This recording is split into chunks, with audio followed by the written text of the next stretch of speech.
Everybody, welcome. I've got a special guest today with me, Alicia Skimper. Alicia and Jay are good friends of our organization here at Rise, and when the devastation happened in Mayfield, Kentucky, they got really passionate about going down and serving, and so they asked, can we put a kind of a mission trip together?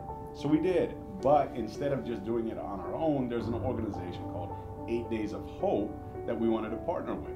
So Alicia, I wanted you to share your story of what it was like to travel down to Kentucky and serve with 8 Days of Hope. It was awesome.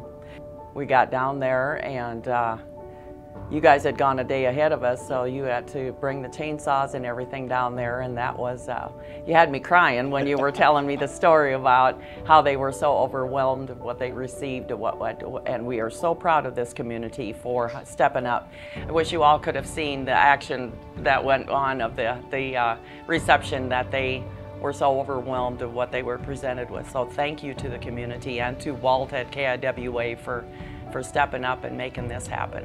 I know there's a pretty special story that happened. Just give us a little inkling into when you actually saw the devastation the first time you rolled in. I saw pictures from you guys because you were out in the work field, so that was amazing to see. But the next day we got to go and serve coffee in Mayfield. And I was one of 2 women that had not been, so they asked if we wanted to go, and I said yes. And I really saw God's hand from the beginning. When Jay and I first decided to go, I saw His hand in everything that was taking place. But I was not prepared for what I was about to see. Until you see it, no photograph and no video will ever help you capture what it looks like in person to witness that. But God brought me there at just the right time, because I was blessed to meet and visit for over an hour with an elderly gentleman named Sonny. And Sonny stole my heart. 81 years old, still working, had his own repair business. His house is gone. The only thing that still stands is the front door.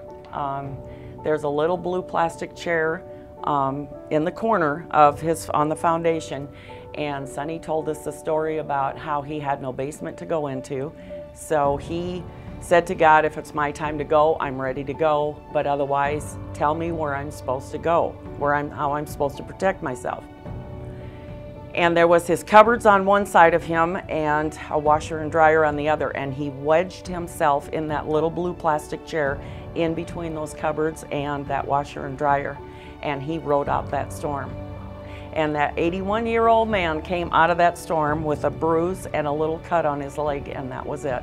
But he said, people keep asking me why how I can have such a positive attitude and encouraging others, and you know, after just going through such devastation. And he said, everything I lost is material. God says, I'm still here. I protected you, you're still alive, and I'm still here. And those were such encouraging words for me to hear from him. So I went into this field, into this mission, thinking, I'm an encourager, I'm going to encourage people out there. God said, I've got another plan. I'm going to let you be encouraged by a man that rode out this storm, and his life is he's still alive, and he's still sharing and encouraging. And so, yeah, I hold a special place in my heart now for Sonny. What else did you take away from this trip? What have you been processing lately? There's been a lot of emotions. At times I feel guilty because we drove out of Paducah, and Jay and I looked at each other and we said, now we go back to our home and our community that has not suffered any devastation or any effects from this storm, but we leave that behind. But yet I think you carry a piece of it in your heart with you, and there's a way that you almost feel guilty because you think we have so much and we take it for granted. So I just pray that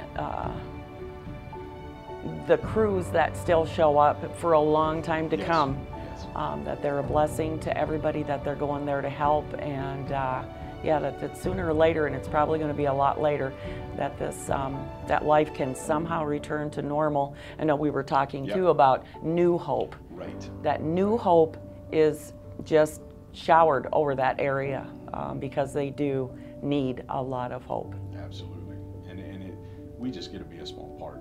We just wanted to come together. We wanted to share your story. We wanted to give people a glimpse of what it was like to go down there. You got to be a part of it through helping us bring chainsaws. Those of you watching, thank you. Thank you for allowing us to partner with 8 Days of Hope. Alicia, thank you for sharing. Thank you, Rob. I want people to hear what Sonny said, because I think so many people are walking through some things right now going, God, really? Or God, where are you? Or God, why does this hurt?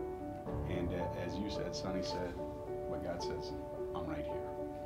And so, matter of perspective, maybe you need to hear that today, that no matter what you're walking through, God's saying, hey, I'm right here. Exactly. Thank you all.